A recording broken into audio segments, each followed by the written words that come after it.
Sebelumnya sama Bapak siapa ini? Nama saya Pak Karsid atau alias Rosid. Dipanggil Bapak Rosid. Iya, panggilannya Rosid. Ya, kita mau tanya beberapa tentang masjid ini, Pak. Iya. Bagaimana asal-usul dibangunnya Masjid Keramat Magu ini, Pak?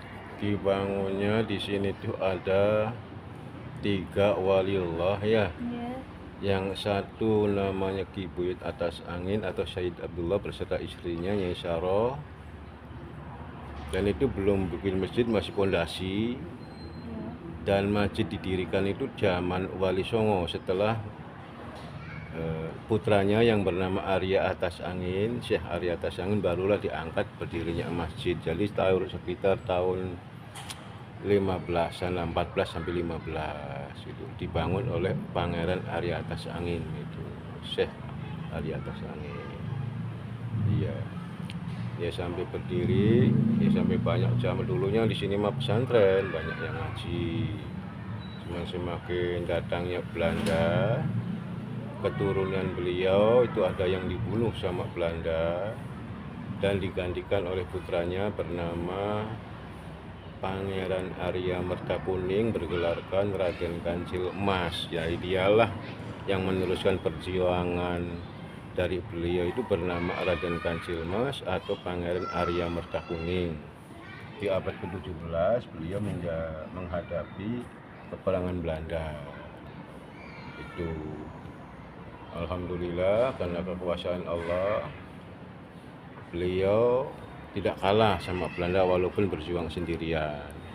Dan beliau menapak tilas di daerah Palimanan Blok Gempol. Di daerah Gempol di sana disebut Ki Buyut Ahmad. Di sana disebut Ahmad itu putra dari Pangeran Arya Atas Angin namanya Syarif Samsudin bergelar Raden Kancil Mas. Itu beliau yang meneruskan perjuangan sampai akhirnya ya beliau diminta oleh Sultan, nggak tahu sultannya siapa waktu itu. Belanda ngamuk minta bantuan kesultanan. Nah, kesultanan menurunkan telik sandinya ke sini untuk mendatangi Raden Kancil Mas.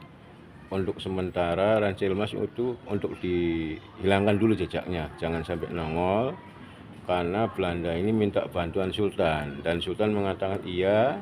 Ternyata Sultan ini sudah menyembunyikan si Kancil Mas ini nggak ada di sini. Jadi akhirnya Belanda merasa aman nggak ada Kancil, karena perjuangan Belanda ini yang paling berat menghadapi Raden Kancil Mas ini. Itu. Nah, jadi riwayatnya kayak gitu. Kalau di sini ada 3 wali ya.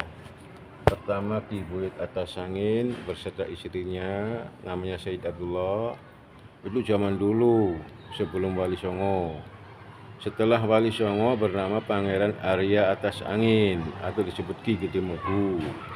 Setelah itu turun sampai turun ketiga, Imam Masjid mungkin dibunuh di Belanda Belanda, barulah beliau yang Gempol yang disebut Raden Kancil Mas turun ke sini. Nah, sampai terjadi peperangan. Dia ini pertempurannya nggak berat, tetapi ya karena si Kancil Mas ini sendirian, kalau ditembak duar gitu tuh jatuh di sana tuh. Begitu didatengin tuh nggak ada. Nah, justru yang mati ini yang nembaknya. Terus terjadilah ditangkap, dibawa ke di situ tuh asrama Belanda tuh yang di Pegadaian tuh. Itu kuno itu. Ditangkap di situ, dimasukin ke gedung penjara, dipukulin sama petugas Belanda. Itu yang bengkak, yang ngejerit justru istrinya Belandanya yang nyiksa, dianya masih utuh, bahkan dia lolos. Ya sampai Kancil Mas ini dibuang ke Nusa Kambangan, balik lagi gitu.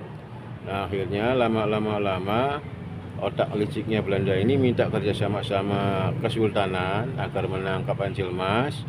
Cuman Sultan nggak mau nangkap, dikirim surat bahwa Kancil Mas ini harus pergi dulu untuk menghindari kelicikan Belanda. Maka Kancil Mas ini pergi ke Palembang. Di Palembang di sana ada napak tilasnya Jadi Belanda di Jawa ini kehilangan Kancil Mas, maka dianggap aman. Maka Sultan pun mengatakan, ya Belanda, Mister, Kancil Mas itu saya cari nggak ada. Jadi Anda sekarang udah nggak usah resah karena Kancil Mas. Belanda juga tiga sultan juga menyusun kekuatan juga tuh di luar, di pinggiran untuk memerangi Belanda itu, dinyusun kekuatan di pinggiran. Jadi di tengah ini dikosongkan, strateginya Sultan Cirebon, ketiga-tiganya menyusun kekuatannya di pinggiran. Ketika sudah kekuatannya mampu, barulah disergap. Tapi Kancil Mas ini sudah pergi, nggak ada. Nah ini sejarahnya, saya cuma tahu batas itu. Iya, terus sampai turun, iya saya termasuk keturunannya Kancil Mas. Masya Allah. Itu. Untuk bangunannya Bapak di masjid ini dari awal seperti ini atau banyak renovasi? Banyak renovasi itu 4 kali. 4 kali. Bangunan masjidnya itu yang asli, Oh. dulunya ini kosong. Ini tadinya di luar. Di sana juga nggak ada. Jadi sebesar ini, seluas ini bangunan itu sampai 4 kali. Diawali tahun 75, terusan 80-an mulai perombakan sampai batas ini nih. Tahun 90 masuk ke sana sampai sekarang nih Mas. Iya, jadi ini 4 kali perehaban. Itu yang saya ketahui, mohon maaf saya cuma segitu. Iya. Terus ada selain masjid ada tempat sejarahnya di dalam Sejarahnya ini? Kayak apa ini sumur keramat. Lalu kalau sumur keramat ini dari tinggalan Ki Buyut Atas Angin atau Sayyid Abdullah beserta istrinya Nyai Saro, diwariskan kepada Pangeran Arya Atas Angin, juga sampai kepada Raden Kancil Mas sampai sekarang. Terus peninggalan itu Bedukan, itu dulu lama itu. Ini Makbaro, petilasannya juga. Terus masjid, sama itu apa namanya Paseban yang tadi yang duduk tuh. Oh iya. Itu juga masih peninggalan dulu. Oh, itu. Iya, cuman ini aja yang diganti, dulunya mah kan pakai galar ya, pakai itu tuh. Sekarang kan udah nggak ada lagi kan. Jadi pakainya sekarang malah di keramik gitu. Itu tinggalan beliau. Juga ada sekut balai ini, ranjang khutbah. Nih lihat sini boleh, peninggalan beliau. Dan ini tongkatnya semasa beliau masih hidup. Kalau berjalan selalu bawa tongkat, ini tongkatnya. Tongkatnya masih sekarang ada. Sekarang alhamdulillah masih terawat buat khutbah. Dan ini juga masih utuh, nggak ada perubahan. Jadi setiap khutbah itu menggunakan tongkat ini Pak? Ya, kalau untuk hari Jumat mimbar naik ke sini pakai tongkat ini tinggalan lama juga. Dulu juga pernah ada kiai dari Jember pernah ngetes keasliannya, alhamdulillah beliau orang ngerti ya, sampai dia bersyukur sama Allah yang Maha Agung karena telah menemukan tongkat yang beratus-ratus tahun. Iya, namanya Haji apa tuh lupa, dari Jawa Timur, pernah mengambil gambar ini. Terus ini Bedukan masih asli, cuman ininya aja, cagaknya aja kita perbaharui. Kalau ininya nggak baru, ininya masih kuno. Nah kalau ini diganti tahun 80-an. Oh ininya juga? Iya, tahun 80-an. Jadi yang lamanya kecil. Masih asli juga peninggalan beliau, dan termasuk petilasannya juga. Petilasannya di sini, di dalam ada 3 keramat petilasan. Di sini tempat tawasul. Kalau orang tahlilan tuh di sini tempatnya. Di depan pintu, di dalamnya itu petilasan beliau atau keramat beliau. Keramat atau petilasan, bukan makam, namanya makom. Itu aman jalan dulu. Nah itu saksi, sebagai saksinya pohon ini nih. Pohon ini sebagai saksi. Berdiri, apa ini Pak? Pohon beringin ini sebagai saksi, artinya berdirinya masjid ini pohon inilah yang tahu. Kalau orang zaman dulu kan bisa ngomong sama pohon. Nah pohon ini ngomong jadi saksi. Itu. Dan itu juga tinggalan yang disebut Paseban Agung. Paseban Agung di situ, tempat kita menerima tamu di situ. Ya, karena di sini ada tempat yang dikarismakan adalah airnya. Airnya itu dikarismakan karena orang yang mengatakan nih, kalau Bapak mengatakan yang sakit itu katanya sembuh, sampai mandi lagi. Alhamdulillah Pak, saya sudah sembuh, minta mandi lagi. Ada yang merasa kayak perasaannya ngawur itu dah, minta mandi. Alhamdulillah setelah mandiin itu tenang. Jadi bukan saya yang ngomong, tapi tamu-tamu yang minta mandi itulah yang pada ngomong. Nah inilah yang dikarismakan itu sumurnya. Jadi dari mana-mana kalau ke sini itu, waalaikumsalam, mintanya air. Tadi kan udah disebutin kayak keajaiban sumur di sini atau tempat yang dipercayain sama warga di sini ya. Kalau selain keajaiban atau kepercayaan yang masyarakat percayain itu, ada nggak punten pantangan di sini gitu? Kalau pantangannya yang dilarang oleh agama, itulah pantangan di sini. Kalau masalah tradisi budaya itu kan adat. Tradisi budaya itu kan adat. Ya. Kalau adatnya ini berfilosofi ke agama tidak masalah. Jangan agama difilosofikan ke adat. Itu adatnya berfilosofi ke agama. Contoh kita gambar bintang 5. Bintang 5 ini artinya 5 waktu masuk ke Islam. Tapi kalau Islam masuk ke adat enggak. Itu. Jadi enggak ada pantangan kecuali larangnya yang dilarang oleh Allah. Itulah. Itu. Kalau masalah tradisi itu adat. Nah, itu adatnya ini gimana? Apakah adat ini masuk ke Islam atau adat masuk ke Hindu? Kalau masuk ke Hindu ya jangan. Itu. Jadi namanya filosofi itu kan bermacam-macam ya. Kalau kita ambil contoh nih Neng, kepala kerbau diarak, dibuang ke tengah lautan yang itu.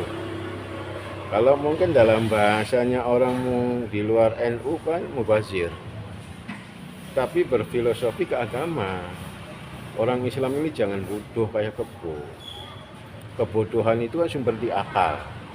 Nah kalau untuk membuang kebodohan itu yang jauh, makanya tengah-tengah laut, agar supaya masyarakat Cirebon ini bisa pintar, cerdas. Itu filosofi, maksudnya ke situ. Jadi membuang kepala kerbau di Nadranan itu simbolnya. Dulu di zaman Sultan berapa tuh, di Sultan Kanoman menyimpulkan bahwa rakyat Cirebon ini jangan sampai bodoh kayak kerbau. Kebodohan itu ada di akal. Maka kepala kerbau lah yang disimbolkan, yang dibuang. Filosofi itu nih. Jadi itu juga dari Sultan Kanoman yang pertama kalau nggak salah itu. Bukan untuk penyembahan ya? Bukan. Kita punya keris, punya batu itu cuman koleksi ya. Apa pusaka perang sejarahnya para wali itu alatnya keris. Bukan untuk nyembah itu. Wali megang keris itu bukan untuk nyembah, untuk alat perang.